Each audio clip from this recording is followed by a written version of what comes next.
Este año celebramos la relación entre juego y democracia, y pensando un poco cómo los videojuegos pueden impulsar procesos democráticos o cómo se relacionan, ¿no?, con el espacio democrático en general, problemas, oportunidades, desafíos.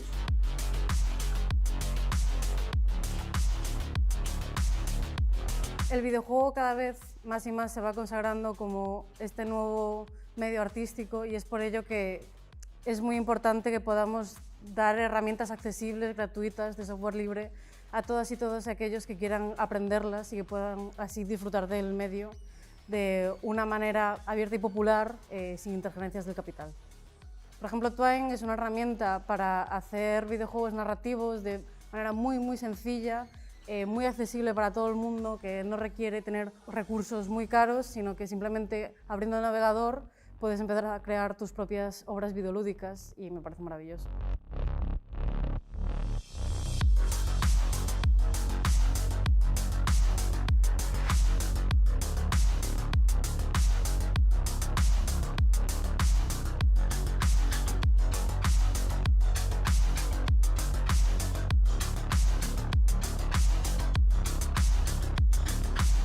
La disconferencia al final es un formato en el que la gente puede proponer temas que normalmente cuando se hacen otro tipo de charlas o eventos siempre surgen a la luz temas que pueden parecer más interesantes, pero en este tipo de desconferencias es la gente la que propone las ideas y a veces estos temas que son más delicados, diferentes, no surgen hasta que la gente empieza a pensar, a debatir y preguntarse entre unos y otros qué es realmente lo que está pasando día a día y de qué queremos hablar.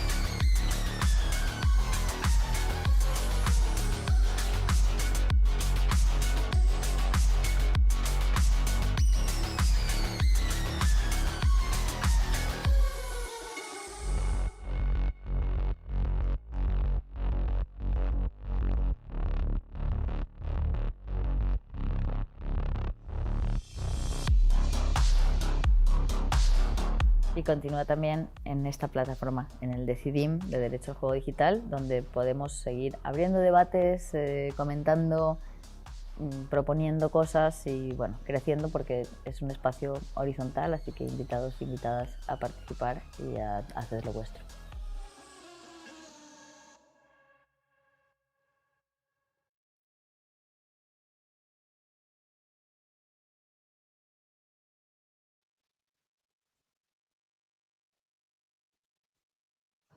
Hi everybody, this is Luca. Welcome back to the Digital Right to Play meeting series. So today I will speak in English. For our special guest of today, Claudia Molinari, I will introduce her in a while.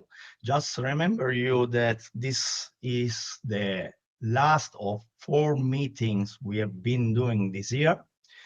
This year, we have been inviting 4 brilliant and beautiful minds, designer, thinker, philosopher, thinking. We have been we invited them to think with us about digital rights and invite them to create a digital object related to digital rights and democracy, how we can understand the relationship between digital rights and video games and democracy and so on. So this year we start with the work from Dario Lopez, a beautiful essay about the analysis of sustainable and functioning of anti-cheat systems in video games. A very specific essay on how the anti-cheat system will break your privacy and personal data. Later, we present a beautiful video essay from Florent Maurin, CEO of Pixel Games in France. And he has been talking about the right to cultural preservation in the digital age. The third meeting was with Miguel Sicard, professor at ET department in Denmark, about video games and video game design. He has been presenting a digital object called Naturando, playing at the end of the world. It's a playable essay in which you can understand and confront the end of the world in a playful way and think about how you can manage resources. All of those digital objects are in our webs. In our web and the Decidim platform, you can download it, you can watch it. Today, we present the last digital object we invite to do. And for it, I'm gonna present Claudia Molinari, she is our special guest today, and she's a 2D artist, illustrator, and visual storyteller. Claudia is co-founder, creative director, and producer at indie game studio We Are Muesli. Through her projects, talk, teaching, and curatorial work, she promotes cultural heritage and diversity in gaming. Currently working on In Their Shoes, a Memlocore collection of 49 slice of life interactive stories set in a diverse, contrasting city like present-day Milan. She's a beautiful, a creative, a brilliant mind. The work she has done for our digital right to play meeting is amazing. It's a tarot playable deck card. She's gonna present just right now, but I really want to thank you, Claudia, for the effort, the patience, the love you have put in this project. Anyone can open it and can see how all these efforts are inscribed in this work. It's amazing. Please, so go on, present the project. The people will love it, I'm sure. Thank you to be here. Thank you, Luca. Thank you, everybody.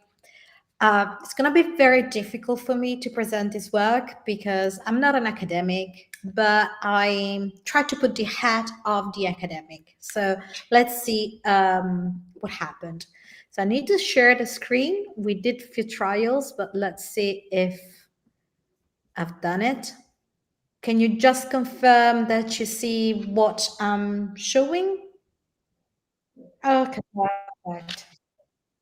So, well, the introduction has already been made. Just a few more sentences about who I am. I have co-founded We Are Muesli with Matteo Pozzi, and we've been working on very different types of games. Since 2013, we have been creating games for cultural heritage, digital, analog, and hybrid interactive experiences, which are based on stories, which are based on places, arts, and memories.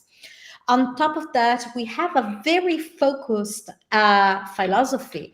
We promote a positive thinking, inclusive, and conscious gaming culture through workshop, classes, and multidisciplinary events. In terms of game, what do? We do graphics, we do writing, we do designing, translation. We have a very art-driven approach in what we do. And we basically work with very different cultural clients and partners on very different projects. So just to give you a little bit of a hint of what we have done just in 2025, this is Voila. It's a game. The core idea of the project is to make an experience that blends play, performance, and cultural heritage. Here you can see a site-specific experience that we have created for to promote a specific cultural heritage. Players move through rooms, costumes, there is sounds, there are stories, they use their phones to interact with the space and the characters. It was conceived as a living, playful dialogue with the locations. And these are the locations we normally deal with. This is Palazzina di Caccia di Stupinigi, Ducal Castle of Allier, Villa della Regina. So 3 extraordinary places that shape the tone and the atmosphere of the project. At the same time, still in 2025, we republished Chi è Chi, Who is Who. It's into a new format. What was once an escape room made for the 30th anniversary of the fall of the Berlin Wall. So it's a game that talks about what it means to have walls in a country. Now it turned into a board game you can play everywhere. We redesigned the puzzles, the materials, the narrative structure to keep the spirit of the original work. Luke already anticipated, coming soon in March, we have In Their Shoes, our narrative game. It will be released on Steam. It's a mumblecore story made of everyday moments, like things like losing your job, looking for a cheap apartment because you cannot afford your rent in the city where you live, navigating things like sexting, awkward intimacy, dealing with gamble habits. It really talks about small tensions that shapes a life, slices of reality, sometimes tender, sometimes uncomfortable. There is a QR code. I'm not very good at promoting We Are Muesli in general, but since this is our second games on Steam, and we have discovered how important it is to have wish list, please, if you have a Steam account, add it to your wish list. It really matters. It really makes a difference for small studios like mine. Coming soon, in few days, there is this little game, which is not little in terms of what it is about, but it's little in terms of duration, perhaps. It's Cadencia Farnese. It's a narrative game created for the French embassy in Italy to celebrate 150 years in this palace, which is Palazzo Farnese.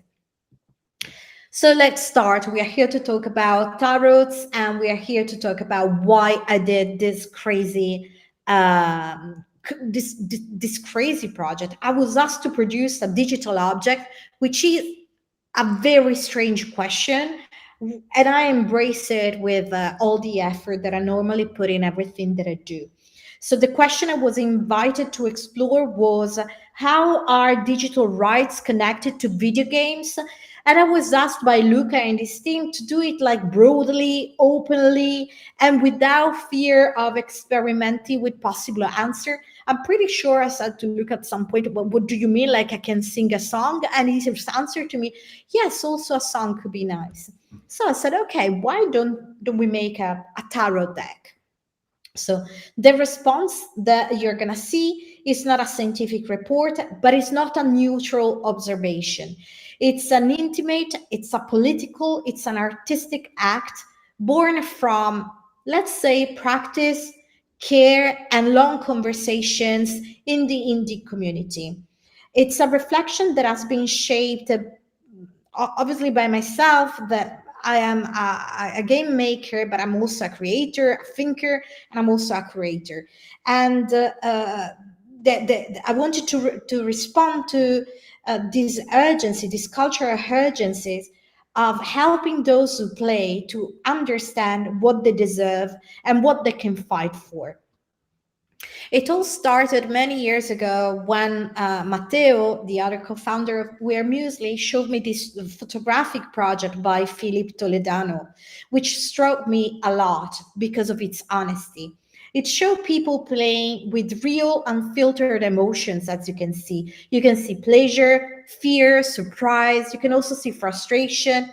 It's nothing is polished. It's just what the game brings out of those people, what the game brings out when you're playing. But yet, many players don't know what they can ask of a game or from a game. They don't know what to ask themselves, or what can be asked to designers, or what can be asked or should be asked to the system behind it. So we move through a powerful medium without the language to understand it. Games become simply good or bad or fun or boring. So far too little for what they can actually do to us. And this is not accidental. Commercial systems benefit when our emotional vocabulary stay small. Without words to name what matters, we basically accept things as they are.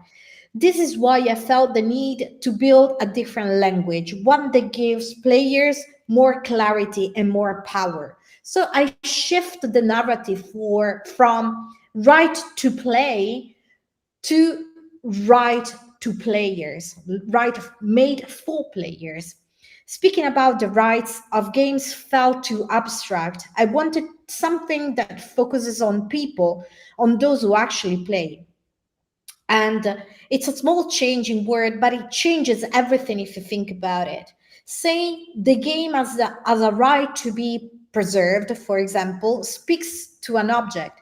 But if I say you have the right to get access to those games that have been preserved, I'm talking directly to you. Recognizing players' rights means treating them as cultural citizens, not consumers. So play, for me, and I hope for everybody that it's here, it's not a luxury. It deserves cares. It deserves protection. This slide is not a slogan. It's a question. Not what rights does the game have, but what must be guaranteed to the person who plays. So why is it important to talk about rights for the players? I want to use a simple and exaggerated example to move then into the project itself. Imagine a world where supermarkets only sells potatoes, different colors, different shapes, but still only potatoes. In that world, it will feel normal. So it's normal to find just potato. We wouldn't ask for anything else because we wouldn't know anything else exists. The whole system would teach us to think only in terms of potatoes. This is similar to today's game ecosystem. It looks diverse, but often repeats the same models. And when we don't see alternatives, we stop asking for them. We stop imagining that something can be different.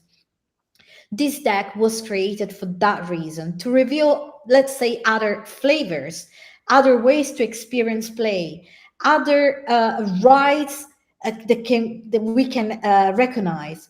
Once we notice we've been living on potatoes, we can finally imagine different type of plates and different type of dish. At this point, a neutral question comes up. Why a tarot deck? This is just a little anticipation of what we're going to see in a little while. Why use this forum to talk about rights? For me, the answer is both personal and practical, to be honest. I've studied tarot informally for years. I've attended masterclass with amazing teachers, among some Alejandro Jodorowsky, about the Tarot of Marseille.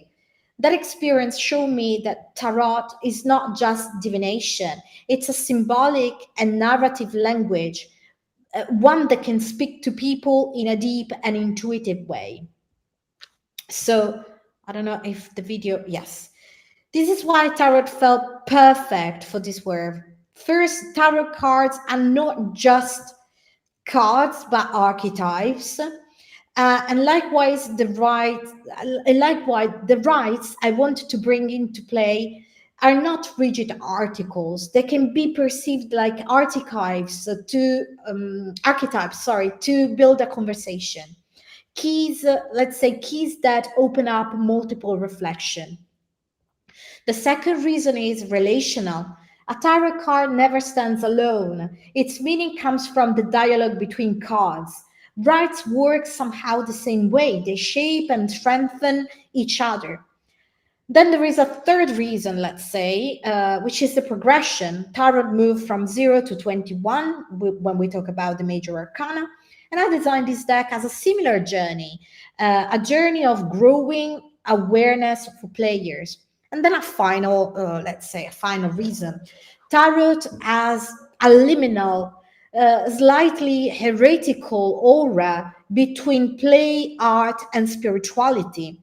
Using a deck allows me to step away from institutional language, stereotypical languages that I'm really sick of seeing when we talk about games. Every time, every event about games has the same kind of codes. You have like a joypad, you have all this kind of language that I think it's a little bit old now. We need to move into something new.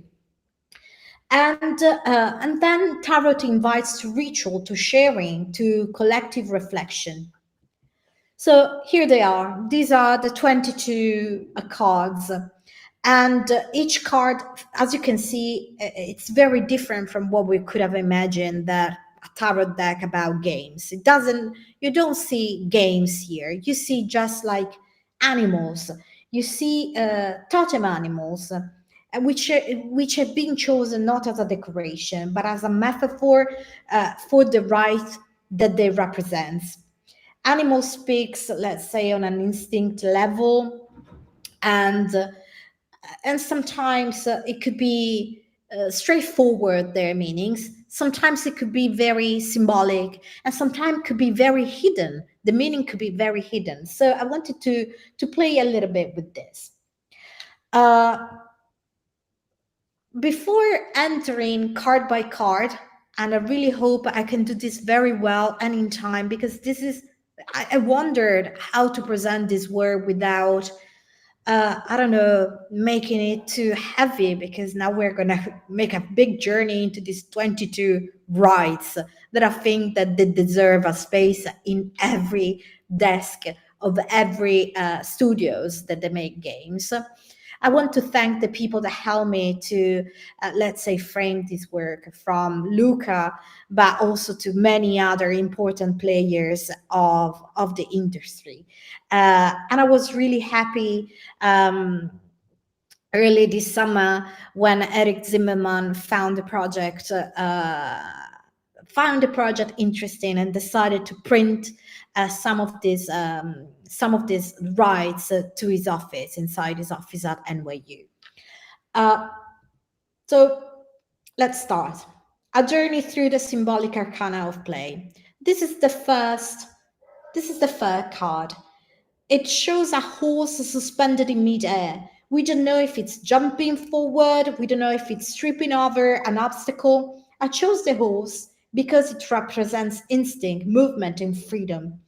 This speaks to the right to explore. Exploration in games means discovering the unfamiliar.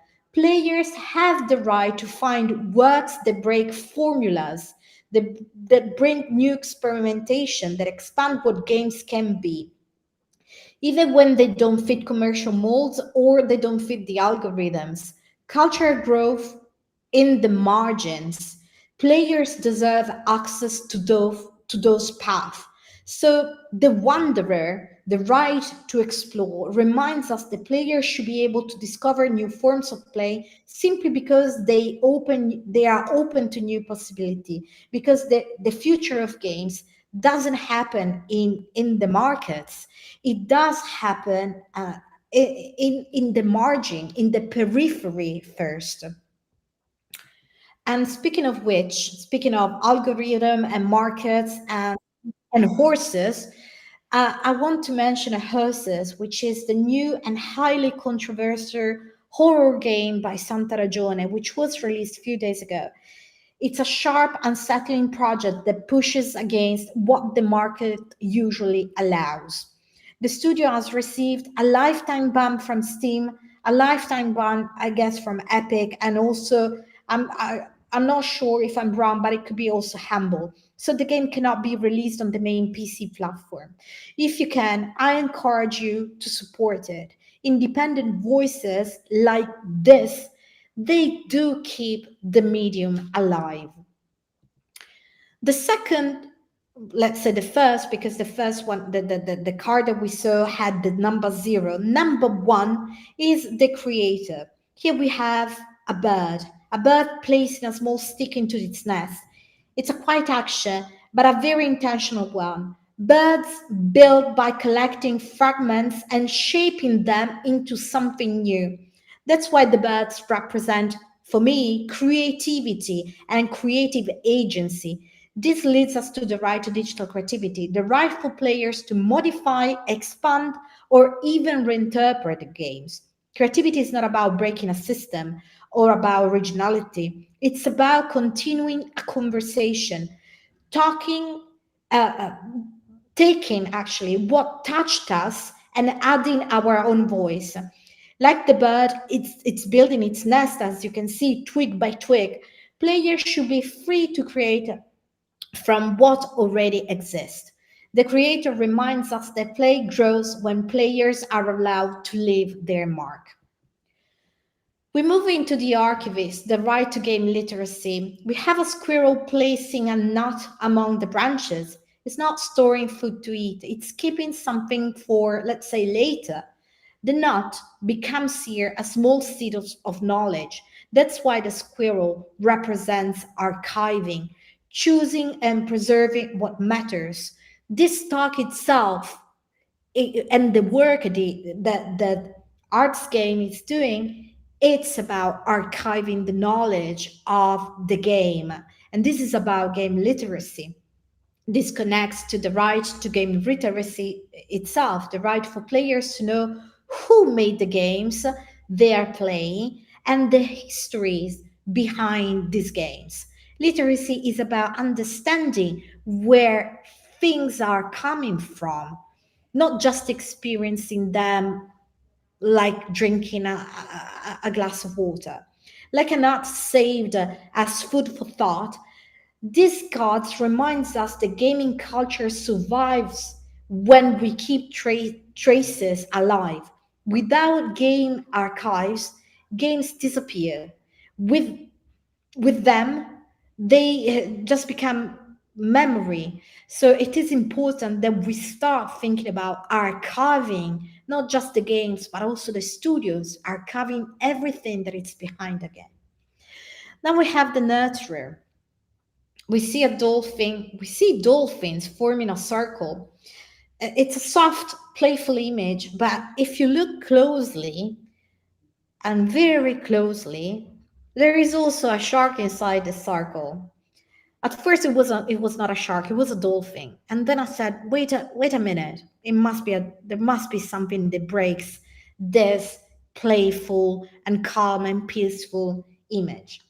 So, yet often anything unfamiliar looks like a shark to a group that sees it itself as a norm.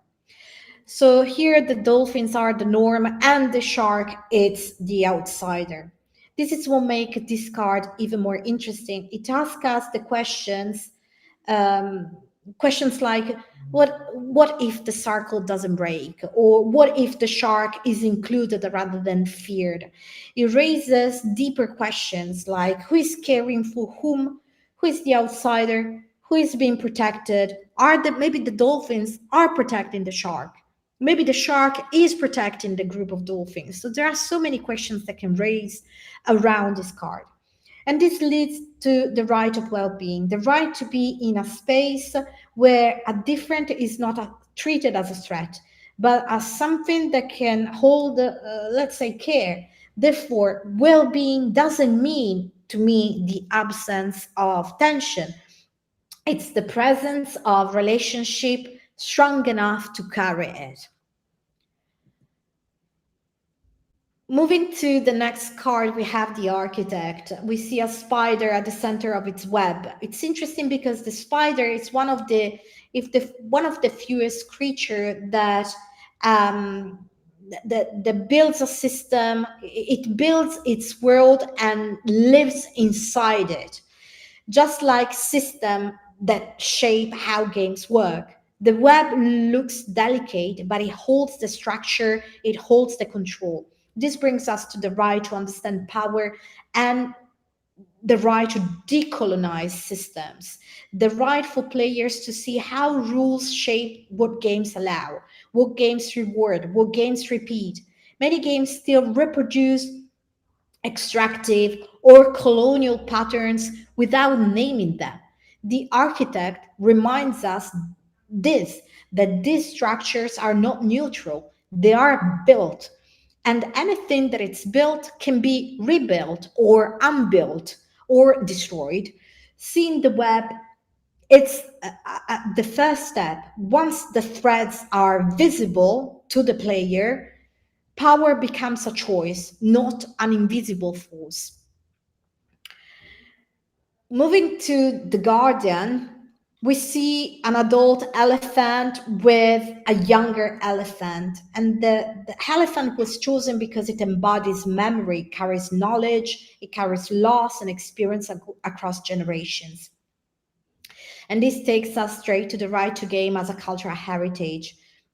The right to remember as players and not to be to be remembered. So we have the right to remember as players, and at the same time, the right to be remembered as creators. Games are not just codes. They are artistic and cultural artifacts. They hold stories, they hold communities, they hold practices that shouldn't disappear just because a platform closes or a device becomes obsolete. The Guardian reminds us that preserving games means preserving the cultures around them, both the technologies we used and the worlds we created. Like the elephant, more or less, this card asks us to carry the memory forward. And then we have the connector. This is one of my favorites. I have a few favorite cards, but this one, it was fun to make it. We see a monkey hanging from a branch, reaching out with one finger.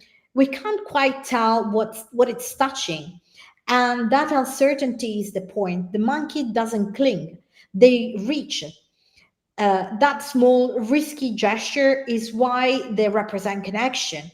This brings us to the right to social relationships and social relations, the right to form real bonds in digital spaces, friendship, teams, shared memories, and shared moments.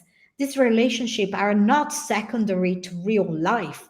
They must be considered part of it. So those people that have connections in digital worlds and virtual worlds and have real bounds, that these bounds are not be relationships. They are part of your life.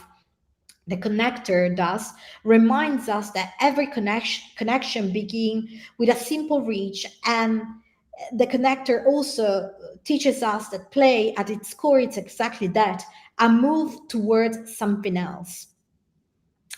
And this is the pilot, the right to emotional sovereignty. It's a very difficult word for me to pronounce, sorry. I'm also Italian, so please forgive my Mario's accent. Here we see a peacock with its full tail open. you can see that it has eyes on its feather but not on its face, because the peacock itself cannot see where it's going.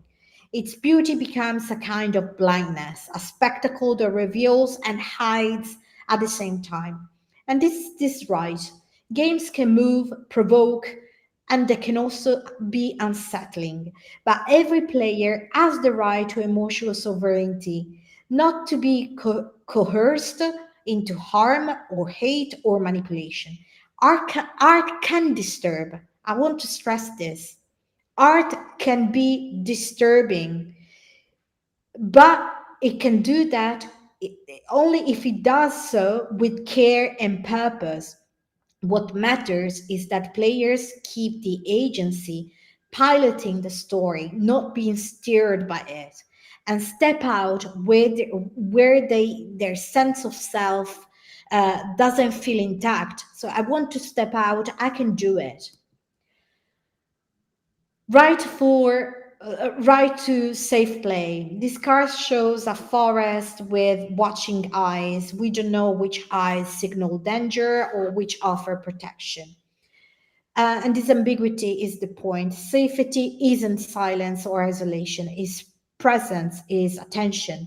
This connects to the right to safe play. The right not just to be warned, but to be protected.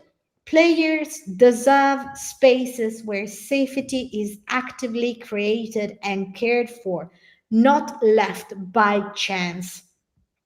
The protector reminds us that safety isn't the absence of eyes, it's the right eyes watching so that play can unfold without fear inside the game that they are playing. So now we move to divergent, the right to play differently. This card shows a cat lying on its back, holding something between its paws. Florent Marin asked me if that was a skull. It's not a skull. I don't know. I made just like a doodle, and it might also look as a skull if you want it to be a skull.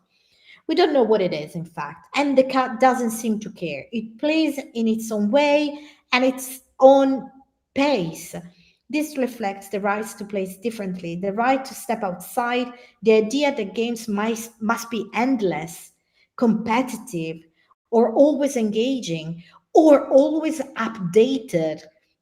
Not everything needs to be long to be meaningful. We can also have things that have an end. The divergent reminds us that play can be slow, can be brief, quiet, or strange. It can pause, it can stop. What matters is choosing the form of play that feels right for us. Then we have the merchant. This card shows an octopus expanding its, should we call them arm? I don't know if they are called arms, but let's call them arms with care. It senses before it grabs and pulls back when something feels wrong. That sensitivity is why it represents fair exchange. And this connects straight to the right to fair economy, the right not to be pushed into gambling, paying to win, or hidden pressure dressed up play as play, like, for example, some gamification or gamified experiences. A fair system is clear about what you give and what you get from the game. The merchant reminds us that money should support the game. Money shouldn't trap the player. When the economy is transparent and respectful, play can stay just play and not something else. Moving to the refusal, a right to say no to false play. Here we see a wolf under a moon that looks strong but isn't a full moon. A full moon would change the wolf, but this one doesn't. The wolf stays itself, alert and grounded. That's why it was chosen. It doesn't fall for illusions. This connects to the right to say no to false play. I'm not sure, maybe this is one of the tarot I will change a little bit, because maybe I need a full moon and not just a half moon But this is part of the conversation that this tarot deck can spark up. But what does the right wants to tell us? The right to reject systems that imitate play to control behavior, things like badges, fake choices, or loops that look like games but replace curiosity with forced habit. The refuser reminds us that player can walk away from what it seems like play and stay close to what feels real and meaningful. Then we have the game changer. We have a snake wrapped around, like we have this snake spiraling, but it also, if you look closing, he's wrapped around the shape of what he has just swallowed. There is like a little thing on his tummy. You can still see the outline inside. This is because knowledge must be swallowed. Knowledge must be carried forward. The snake was chosen because it transforms by observing, but also because it sheds its skin to enter into new stages of its life. And this leads us to the right to early game education. Digital play is not a distraction, but a way to grow. Children deserve to experience games as a tool to expression, to a tool of reflection, a tool for connection. This right supports active, mindful play in schools and mindful play at home with parents, where games can be discussed, where games can be shared, where games can be transformed into stories or into other form of creations. Like any other arts, games should be taught by those who understand their language, and they should be taught early at primary school, even kindergarten, because people have the right to become players, just like we had the right to become, for example, readers. And we have been guided to become readers, and we have been guided to become readers at early stage of our life. So this is what this right is about. Then we have the presence, right to public play. This card shows a butterfly. The butterfly marks presence in general after transformation. And this is a beginning, not an end. Its many eyes evokes public play made visible in shared sites, like an eclipse where culture meets everyday life. Play must step into the open sky. This leads us to the right to public play. Games belong in public life, not only on private screens. Like any arts, they should be visible and they should be accessible in shared spaces, inviting anyone to discover themselves as players, not just as passive consumer, but as participant in this culture. And when I say like in public spaces, I mean like you are in the I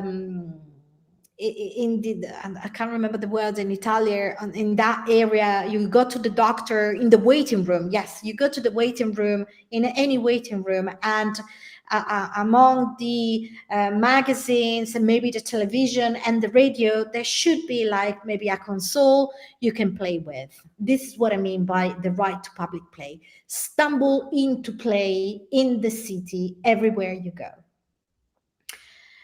This card shows a chameleon shifting colors. The chameleon embodies everyday transformation.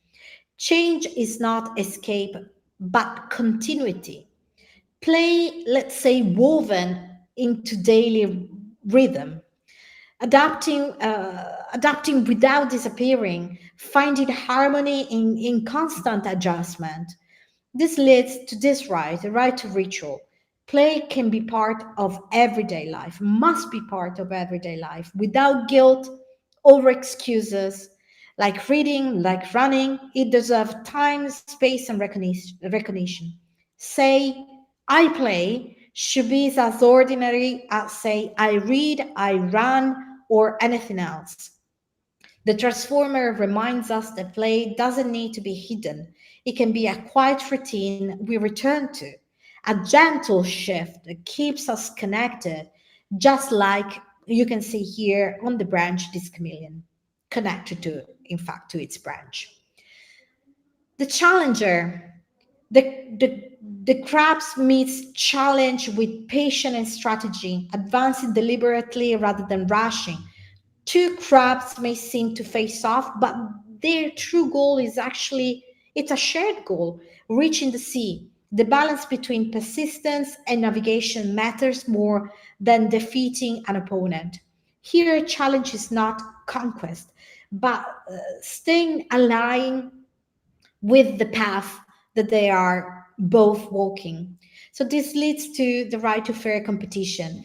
Difficulty isn't good or bad by itself. This must be agreed. What matters is actually the intention. Challenge should serve the game's vision, not the game's manipulation. Players have the right to grow through demanding play or enjoy even ease without being exploited. And this, for me, it's very important. Moving to this card, the card shows a sea turtle near the surface, partly visible, partly hidden. It moves between two worlds, what we see and what we don't see. This connects to the right to production and transparency, the right for players to know how a game was made, by whom, and under what conditions. A game is never just its final form, and this this must be so underlined. It carries the work of real people. The revealer reminds us that seeing the hidden parts doesn't break the magic. It makes the picture clearer and helps player choose what to support with intelligence, without just following the fashions around the marketing. Then we have the right to cultural practice. This card shows a young dog. This is another one of my favorites. A young dog in an awkward pose. The dog represents eager learning, being eager to learn. And the young dog, like every young dogs, is clumsy, curious, and always in motion. You can't tell if the face of this dog is looking backwards at the stars, or is looking up, or is looking to the future. So it is guided by stars, but this dog turns inspirations into practice, step by step along the path of craft. So this leads to the right to cultural practice. Game making is culture, not privilege. It shouldn't be a privilege of the few to learn how to make a game. Everybody deserves access to learn, in public schools, in community spaces, or for personal creativity. Not every game must be a product. Creating for joy or connection is a right too. So being able to make a game just because I want to make a game to celebrate the birthday, the 80th birthday of a friend of mine, and instead of buying something, I make a game for this friend, this should be a right. Moving to the next card, this shows a hare or hare, let's call it rabbit because it's easy for me to say rabbit instead of hare, under a full moon. This animal is holding something close to its chest. The hare is in the moonlight and is exposed and yet vigilant. It's holding the tension between, let's say, being seen and staying hidden. As you can see from this drawing, this animal shows that privacy is not disappearance, but the freedom to decide when and how to be visible. And the right to data privacy, it's a very important one. It's the right to decide what is shared, what stays private, what should never be co-located or collected. Many games gather data quietly, and this card reminds us that privacy is not secrecy, it's control. The Sentinel tells us that players have the right to keep something for themselves, even in full light. We're almost there. The curator. This card shows two frogs facing outwards, ready to call. Their song travels far and invites an answer, a natural symbol of dialogue. This leads to the right to cultural conversations. Games are cultural tools experienced in many forms, like books, text, and literally many forms. Players deserve the freedom to discuss them publicly. And as we do with films and literature, games belongs in classroom, media, and institution. They must be part of cultural conversation. They must be part of cultural conversation in parliament and debates, like everybody that is citing any other medium in the world, not dismissed or ignored. The curator reminds us that culture grows through this exchange. One call, one response, reaching farther together, like these two frogs, than just being alone.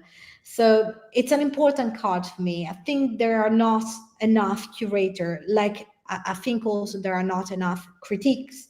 This card shows a manta ray filtering the water. It was nice to learn about the manta when I was drawing it, because I learned a lot about those animals.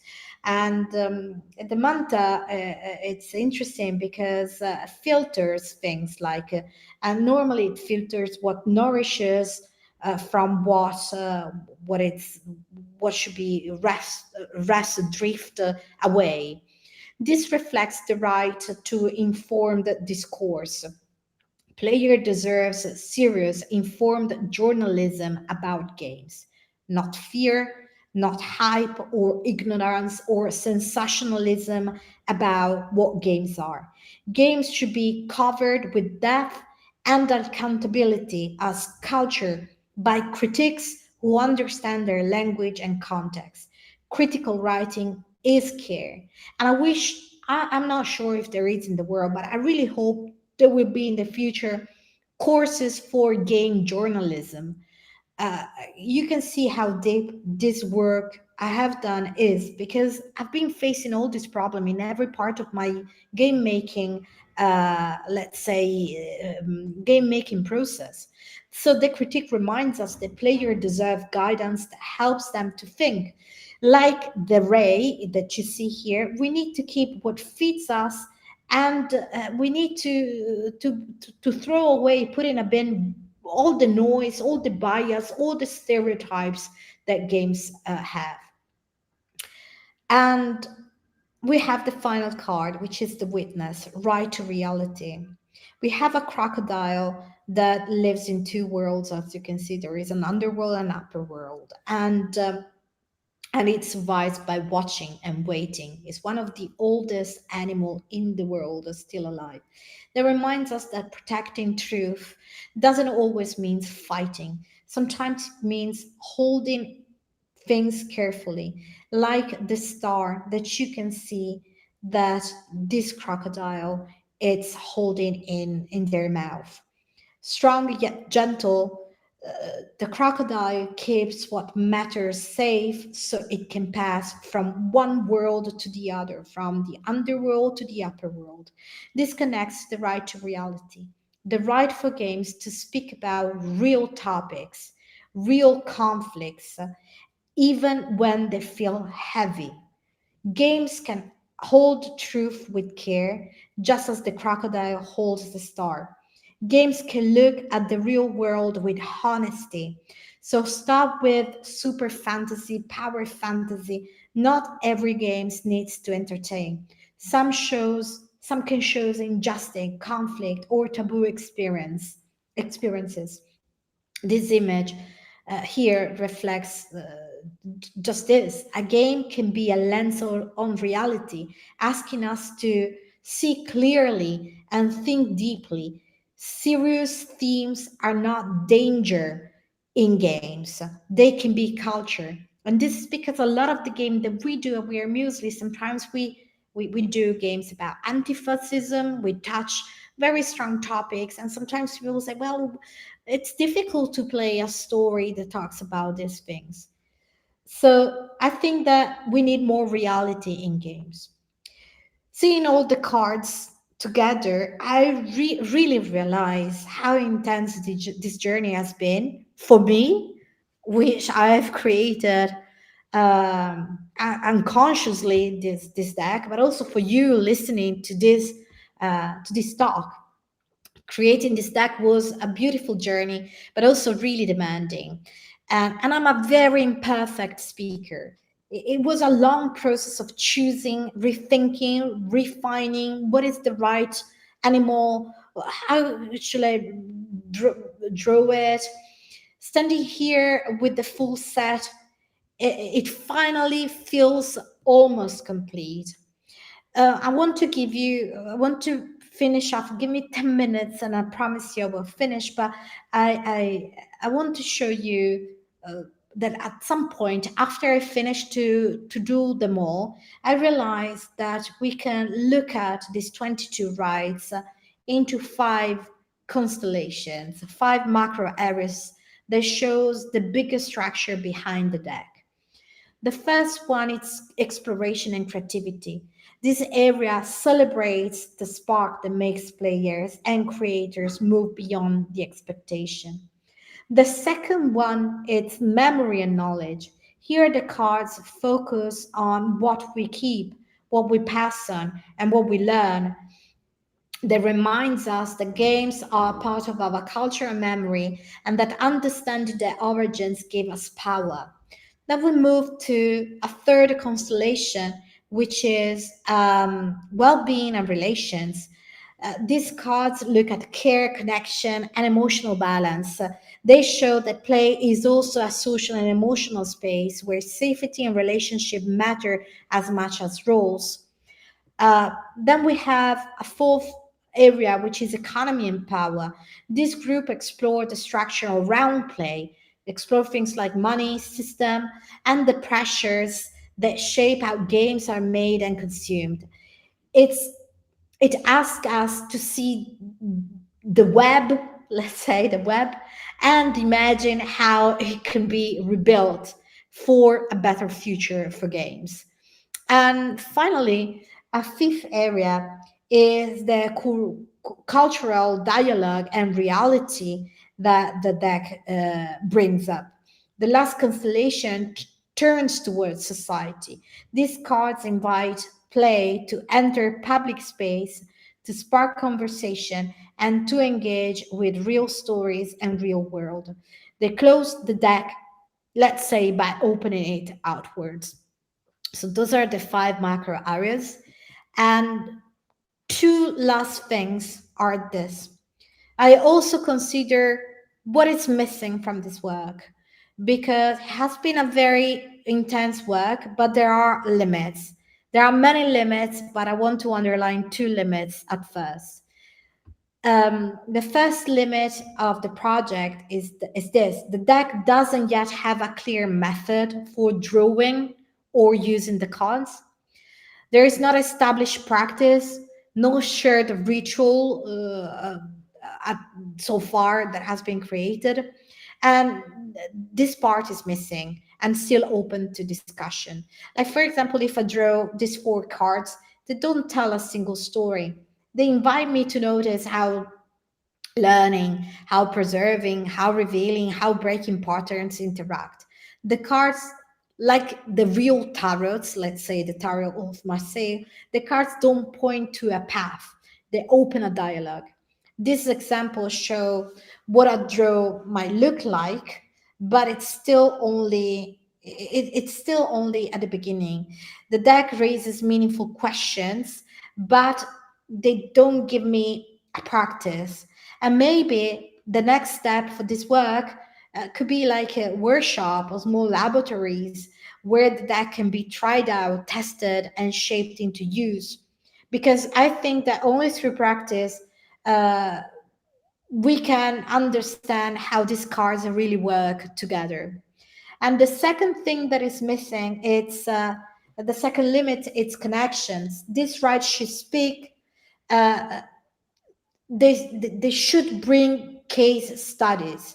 They should speak to real games, real studios, real practices, And this is not yet developed. The deck names the questions, but the link still it's missing. So, for example, if I take just as an example the last card that we talked about, the witness.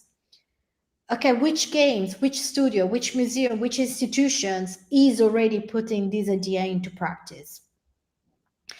So my if I had to carry on this project, I would start putting concrete example next to every right, so that we can have an index of best practice that can be shown, not just like an academic exercise, but also to change roles in the government system.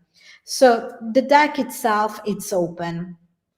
And just to conclude, this project is not meant to close anything. It's an open space. You can find a full paper. You can also download it for free. And it's a reflection for debate, for better conversation about games. Mapping players' rights also highlights the responsibility of those who make games, of those who shape games, those who write about games. These ideas may look like aspirations now, but they point towards the cultural shift. It's at its core. So right to players, it's not a final word, it's an invitation, it's a spark for new dialogue, new voices, and new possibilities. And this is it, actually. So I need to stop this thing, and I really hope I can. Yes, you will eventually.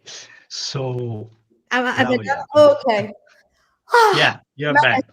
Hi, how are Hi, you? I reemerged. Sorry, my camera it's a little bit Yeah, blurred. Sorry about this. well, mine too seems bad. So was very deep diving in your work. I'm amazed, really. It's very hard now to talk because I'm a bit overwhelmed. A lot of information, a lot of beautiful images, concepts, tools. How much time did you spend doing that? I would say the whole summer. Since you engaged me into this crazy thing, my first idea, as you remember, was that, oh, how about make a tarot deck? I did actually print like a copy. I have mine. But then I thought, oh my God, this is going to be a lot of work. But I don't know. I felt like the need to do it. I also, it was also for myself to rearrange Mhm. ideas, to kind of, um, I think that sometimes we need to pause, and if you think about the market and the indie community, there is so much that needs to be done, because a lot of indies has to face the fact that there are so many monopolies, like the stores, like big titles that cannibalize the small titles. Every day, 60 games are uploaded on Steam, published on Steam, which makes 18,000 games a year. Uh, so there are no, I'm not sure if a country produces it. Maybe yes. I don't know. I don't know how many books are produced per year. I haven't done this research, but it's pretty crazy. And you are competing with giants. In books, you have different press. So you can have your taste on books, but for games, everything is just in few markets. There is no differentiation, and and I Yeah, think this has and to do with the lack of rights for players. I mm, don't know if you got yeah, it.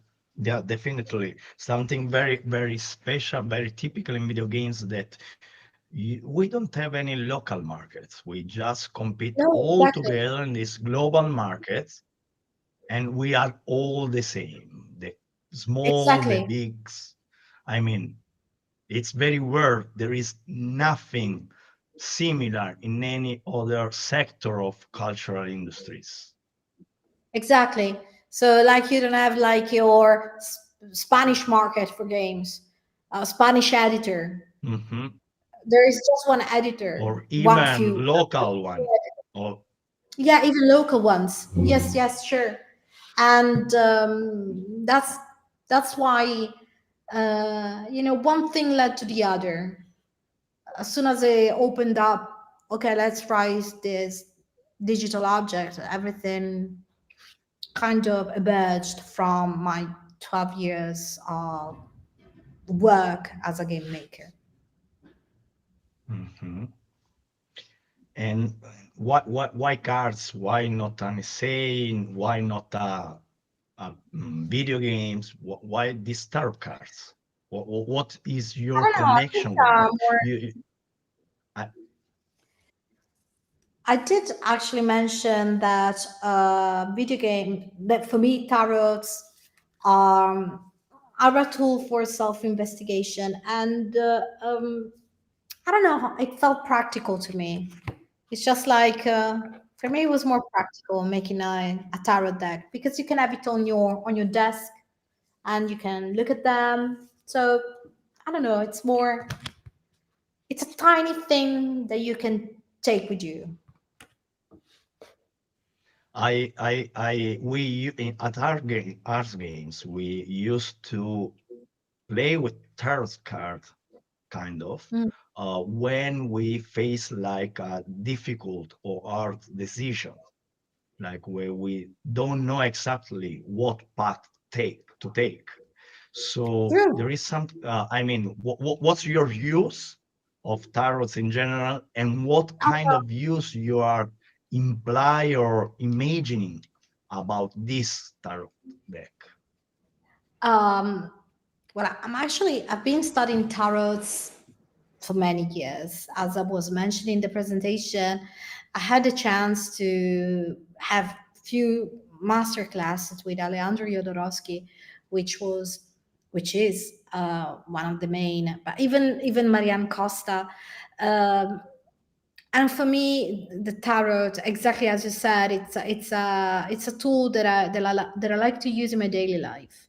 Like, for example, even in storytelling, sometimes I just draw a few Mhm. cards, and if a card talks to me in a way, then I have like an intuition and I adjust the design in a certain way. I'm not saying the design is empirical in this way, but tarots, if you know what they are, they can be they are not just divination. I don't use it for divination. I use it like as a theoretical therapeutical theoro I can't say Well, I for mean, for me, therapy. your English is perfect. I mean, I cannot speak anymore after you. It's like very embarrassing. So But don't worry. yeah, but still, sometimes the Mario accent pops up, and Yeah, but it's nice. Don't yeah, but you have don't be. mustache, I don't. So That's right. Okay. uh, but that's it. Yes, it's because I think it's a practical tool, and it can be a self-help tool, and that's why the hard work as the hard work was to choose what visual language to use. That was the hard work, You, because you, when I you when have always, sorry, this special sign of yours, these highs you use. I yes, like I do. very much. It's like you're firm, right? A Nice to meet way, you. something that you use a lot. I really I like. do. I don't know. Maybe just because of tarot, or just because I love history of art and how the eyes have always been part of controversial issues in history of art. So, Mhm. but when I came with that, let's make a tarot deck. You remember, and you were like, "Oh, this is amazing." I was like, "Yes, it's amazing." But then when I actually started to work, and I said, okay, yes, a tarot deck, but what should I draw on it? What is the subject? And it's nice that you put the name of my game under my name, which is come on, wish list in their shoes. Uh, but yeah, it's but the thing is that then I started to say, okay, what language shall I put? What visual language? And truly, I really dislike anything that has to do unless it's very well done and nicely. I love joypads. I love the visual around games. But if I see something in pixel art one more time, it's like it's just like, can we move on? It's okay. We passed that phase, and it's okay. We can move into something new. So for me, working with animals was something new, something to bring into games. Like that you can make something for game that hasn't got a stereotypical language. So that for me was the hard part. There was many hard parts, but this one. I think you got it. I mean, you create a visual language, very specific, very special, very unique, that works pretty well, being simple, let's say, but still very effective, very unique. I really enjoyed the visual part, but also the work as a whole. And why you leave it open? There is some kind of licenses that you put on this work? Are you working under Creative Commons or just gift I is should a gift to actually, the now world? that you're mentioning, I should maybe put some protection. I guess so. I haven't thought about it. Um, but I think that this speech can be also protecting my work somehow because Yeah, but what's your intention? I mean, when my you intention won't is like that people, for example, use it to remix with their own creation, or you prefer that leave it like that and it's maybe just an inspiration? no, I would like people to comment, for example, the paper, if with Hmm. what they think about it. Maybe, a full tarot deck is made of 78 cards, so maybe making all the other cards the minor arcanas, and they would like people to use them in work. I would like universities to start maybe use them on us students ways of using this, because as I said, I just made them, but I didn't yet. I haven't done any attempt to use them. They're just being created and printed, and there is a paper, but how can we use them? So what happens if I throw three cards? Can we spark a conversation? Is it working? uh, so that's what the limitation of the project at the moment. Yeah, I think I will definitely use it at class, at least as a way to introduce a very huge number of questions around digital rights to play and all of this.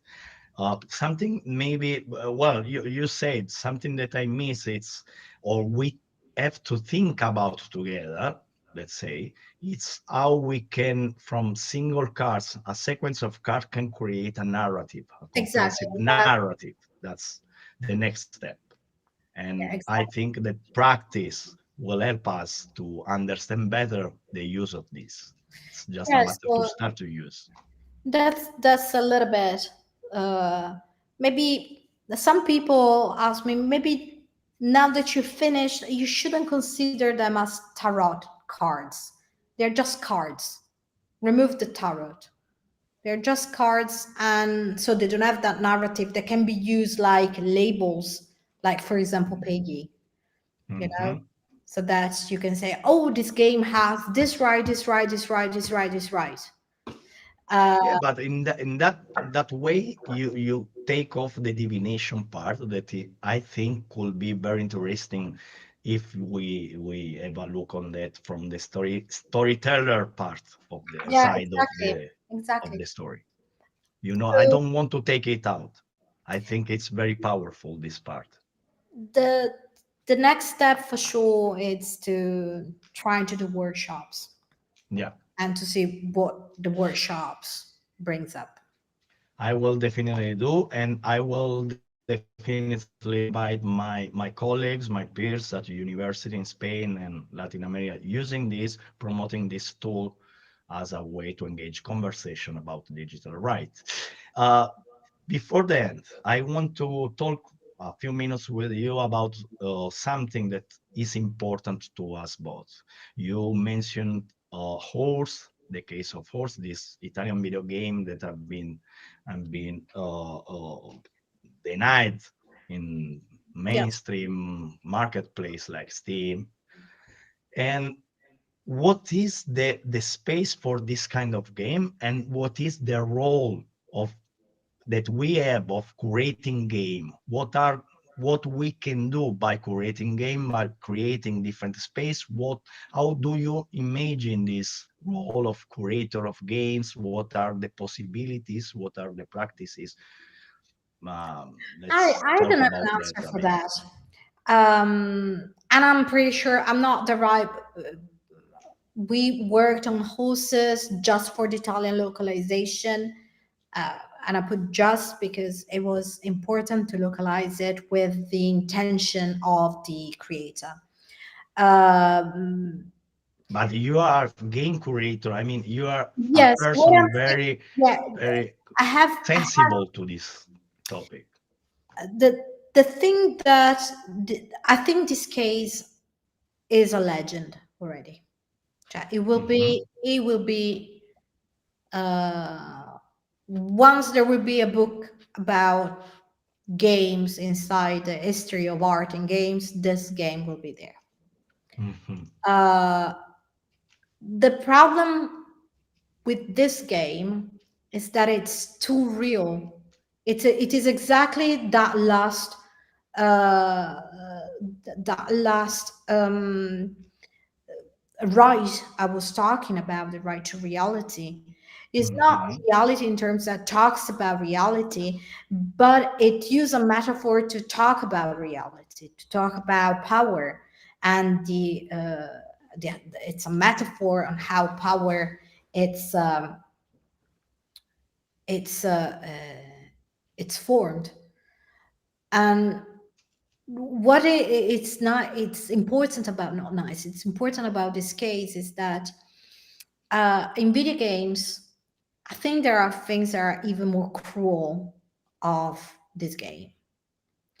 um, Cruel in terms of we know like objectification of women in a way that it's really sexist, and this game is not about I don't know how to say that this game is cruel. This game it has a very strong visual that has never been used before. But it's not going against any of the let's say the requirements that you need to be published in big platforms. It is not going against that. And the fact that because you're using a language, a visual language, that it's so different from all the copycat games that we see in the market, it becomes a threat. So it's a little bit like I feel like into the dolphin circle, what it's well-being, and this game can be if you take the cards and you go through the game and you can see how the games respond to many of these rights. The game doesn't force you to do anything. The game tells you exactly what you are expecting. It's not like those games that at some point have they trap you inside a narrative you were not planning to live. And what it's observed to me is that in movies, we have movies that are cruel and intense and a controversy. If you think about Pasolini, if you think about neorealism movies, but movies can do that, games cannot. And this is where a conversation should start in the as a curatorial work. What are the games that are truly different? And this is a very different game. So I really, really don't wish list my game. Buy this game if you only have €5. Go and buy this game because this game deserves it. Do both and buy all the games from We Are Muesli. They're not much, but They are fucking genius. Yeah, I mean, I'm totally agree with you. I think one of the big things that we miss right now, it's a better distribution systems, because right now the distribution of video games is held by a few hands. yeah, sure. It's the You can distribute by internet as you wish, but really the marketplace are very few. So that's the huge problem we face right now. And the case of horse, it's one of these cases that make it very clear.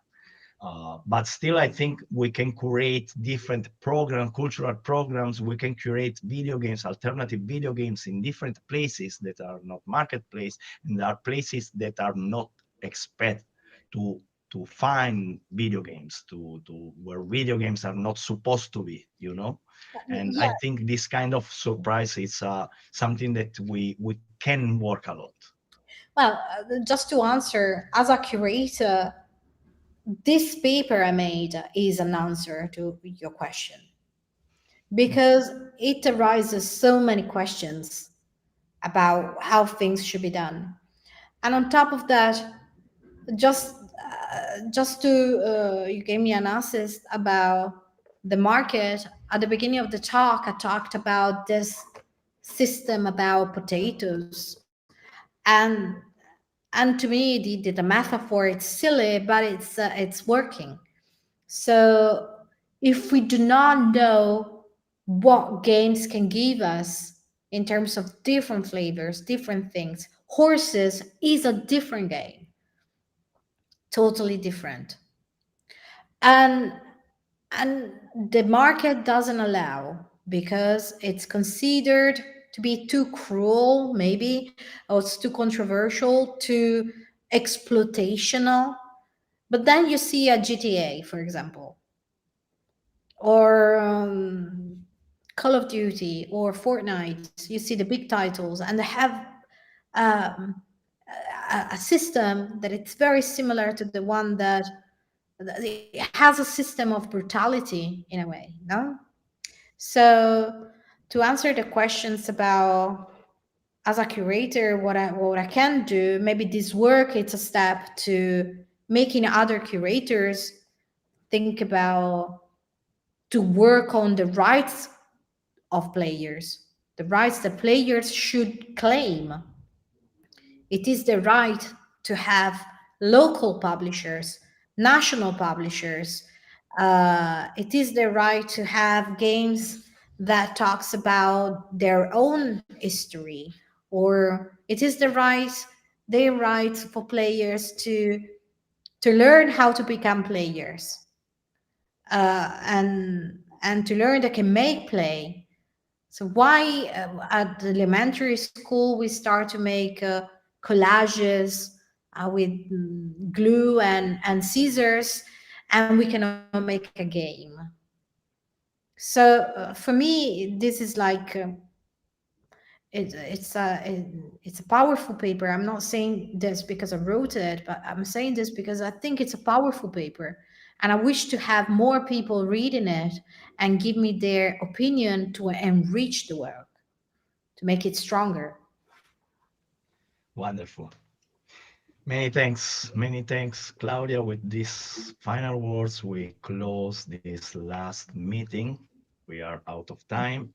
I want to sincerely thank you for the work you have done. I hope to spread it, and people will use it in different ways that we cannot imagine right now.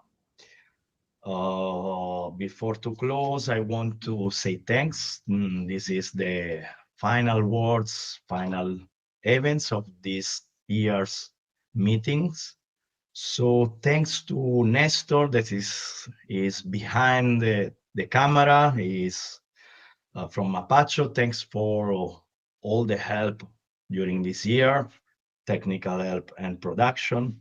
And thanks to all the people we invited and answered yes and gave us beautiful digital objects that we can use and talk about it a lot in the next months and years. And a huge thanks, of course, to our institutional supporter, that is the Generalitat de Catalunya, the Catalonia government. Thanks to them, we have been founding this and producing this program. So this is the last meeting. See you next year, I hope, and thanks to everyone. Bye bye.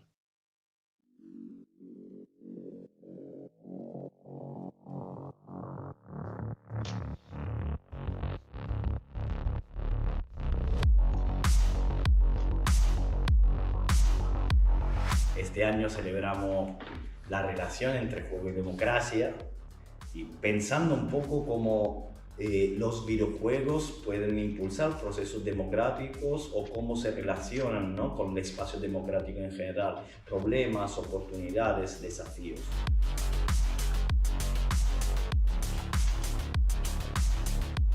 El videojuego cada vez más y más se va consagrando como este nuevo medio artístico, y es por ello que es muy importante que podamos dar herramientas accesibles, gratuitas, de software libre, a todas y todos aquellos que quieran aprenderlas y que puedan así disfrutar del medio de una manera abierta y popular, sin interferencias del capital.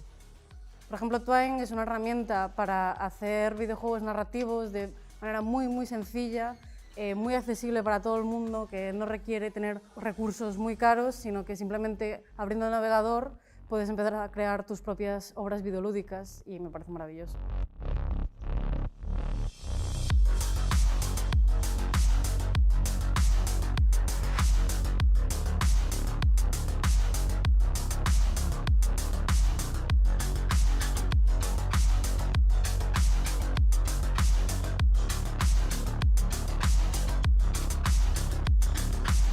La disconferencia al final es un formato en el que la gente puede proponer temas que normalmente cuando se hacen otro tipo de charlas o eventos siempre surgen a la luz temas que pueden parecer más interesantes, pero en este tipo de desconferencias es la gente la que propone las ideas, y a veces estos temas que son más delicados, diferentes, no surgen hasta que la gente empieza a pensar, a debatir y preguntarse entre unos y otros qué es realmente lo que está pasando día a día y de qué queremos hablar.